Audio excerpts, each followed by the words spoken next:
Wonderful to see you all. It's a great honor to be able to welcome you this morning, Your Excellencies, distinguished participants and panelists, ladies and gentlemen. Really a singular honor to welcome you all here. We're trying to start on time because we have a fairly full schedule and we want to give you maximum opportunity to enter into the discussion and the debate on the Global Compact. This is the second session of this year's International Dialogue on Migration. This is a series that started in the year 2000, has continued, and to grow in interest and importance. We're particularly honored to see so many of you here, representatives of governments, of the academic world, local authorities, the Geneva Diplomatic Corps, representatives of civil society, private sector, and in particular migrants from all corners of the world. Really honor and pleasure to welcome you. As I think you know from the program, we have a specific focus this year, both in April in New York and now here, on understanding migrant vulnerabilities.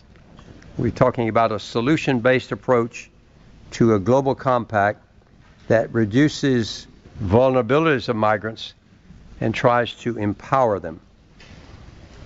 Now, I think to set the scene in a brief introduction, this is a particularly crucial moment. First of all, a time when member states and all other relevant actors are involved in the consultation phase of the Global Compact on Migration. As you know, we're just going next week on Monday and Tuesday to New York for the fourth thematic session. We're coming in now on the heels of the New York Declaration on Refugees and Migrants that was adopted by member states at the UN General Assembly on the 19th of September last year. And we are coming to this dialogue today at a time when the international community is already on a new path toward cooperation and action towards safer, more orderly and regular migration. Now, at that New York summit, which a number of you attended, member states made some very important commitments to strengthen the global governance of migration. First of all, by bringing IOM into the UN system after 65 years operating independently but in collaboration with the UN. Secondly, and perhaps most importantly, through the development of a global compact for safe, orderly, and regular migration, in addition to a global compact on refugees. And we're coordinating very closely with our traditional partner, UNHCR, to make sure we're keeping one another informed and we're going forward together on both of these compacts. Now, we have a lot to build on. We didn't start yesterday. This goes back at least 20 or 30 years.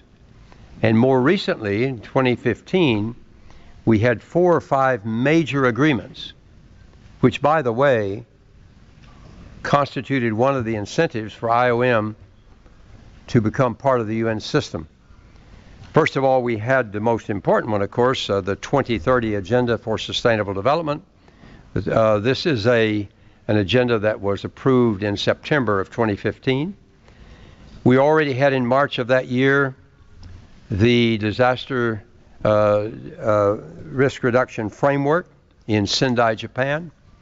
In July, of course, we got the Addis Ababa Action Agenda on Financing for Development. And then, of course, in December, the Paris Climate Change Agreement.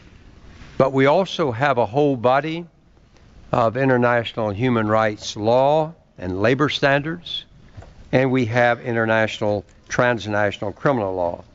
So all of these agreements and norms give us a pretty solid basis for consulting on and negotiating a global compact on migration. But I think we have to say, and I use the word advisedly, that we have an historic opportunity. This is what I've been calling a rendezvous with history, because it's not likely to come our way again. And a lot of people's well-being and even their lives depend on what we can all do to establish this global compact. There's just an awful lot of people out there on the move who are very vulnerable. They're not covered by any international legal framework. Not that this is likely to be such an international framework or binding agreement, but we need some common understandings and commitments that say we want to give these people attention and support.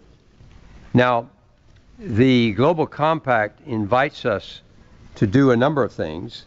First of all, to move away from the currently reactive, unidimensional, populist, and very toxic approach to migration governance, in which migration has become a negative word, despite an entire history of migrants' contributions to all of our societies.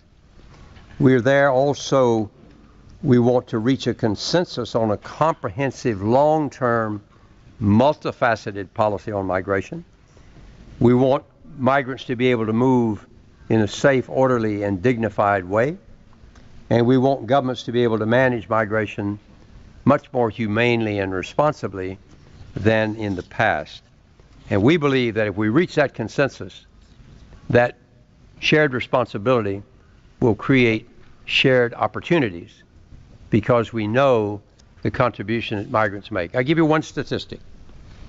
The latest McKinsey Global Institute report on migration says that although migrants still constitute only about 3% of the world's population, they're producing 9% of global GDP, and they're producing 4% more of GDP than they would have had they stayed home. So we're expected to achieve a couple of objectives: a comprehensive framework, fill an important gap, and reach a global agreement on human mobility and foster deeper collaboration. So I want to make, just with that introduction, a couple of points. First of all, the importance of cooperation. This is at the very heart of any global compact. We need to build on the conclusions of the first workshop that was held in New York on the 18th and 19th of April at UN headquarters.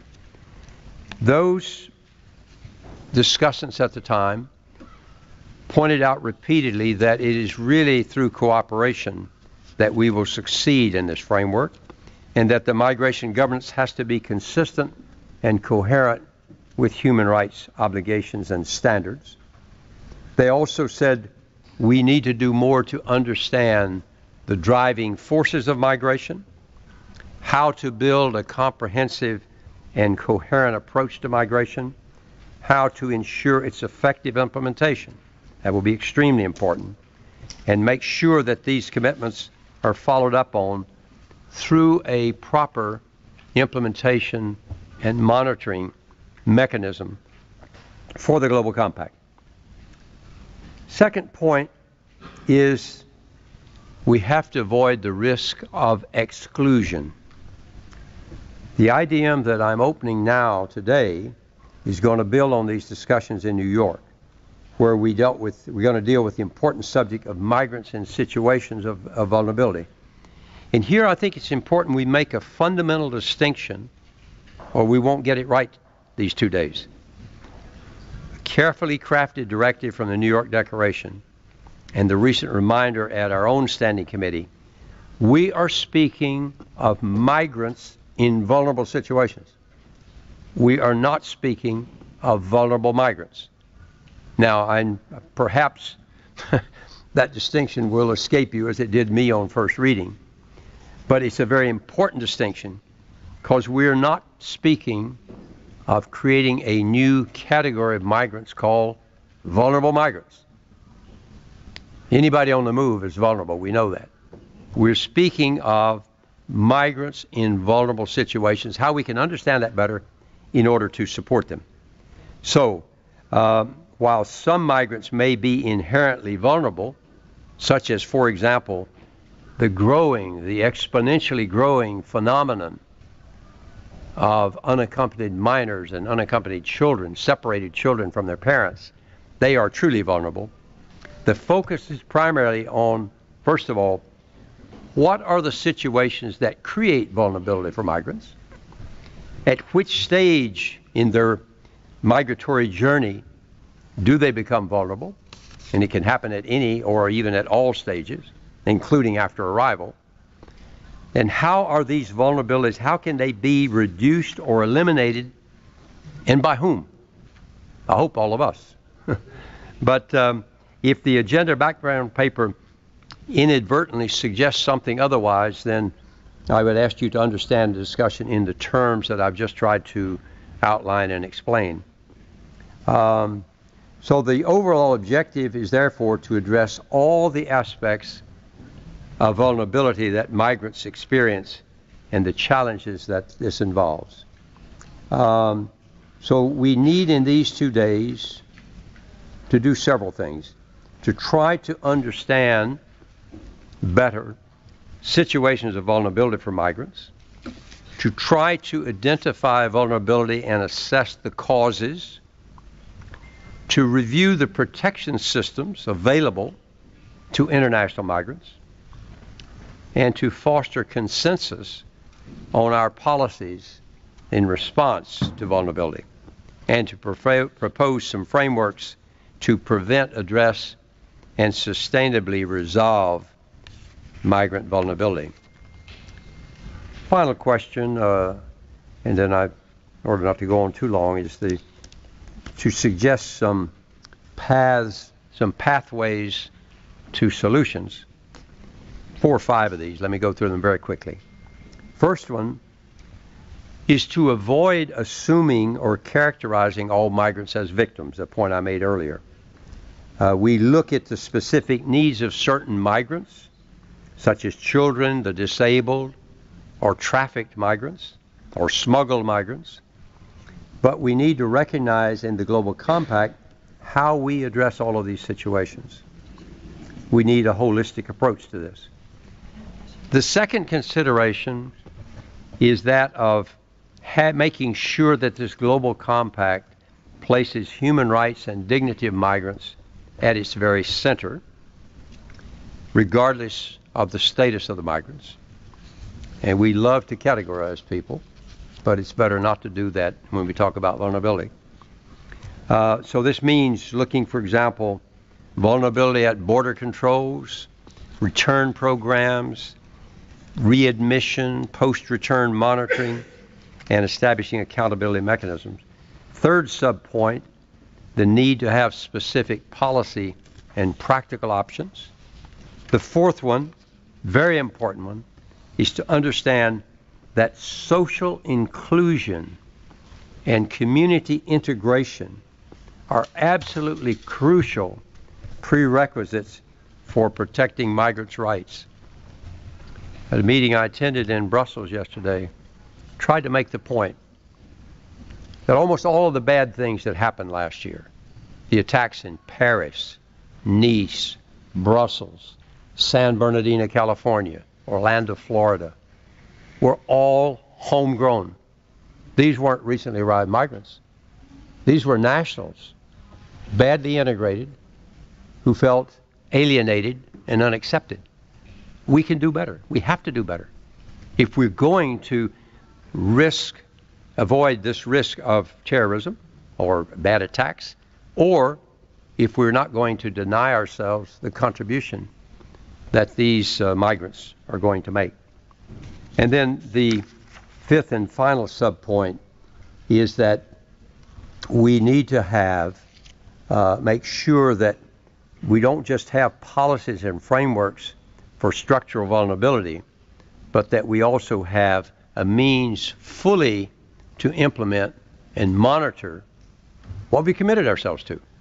Not quite sure how we do that, and I'm not trying to get ahead of anyone, But clearly, if we don't have that, we risk having a compact that will not do what you are here to discuss and want it to do. So let me, with this, stop and take my seat and introduce the next part of our program. Thank you.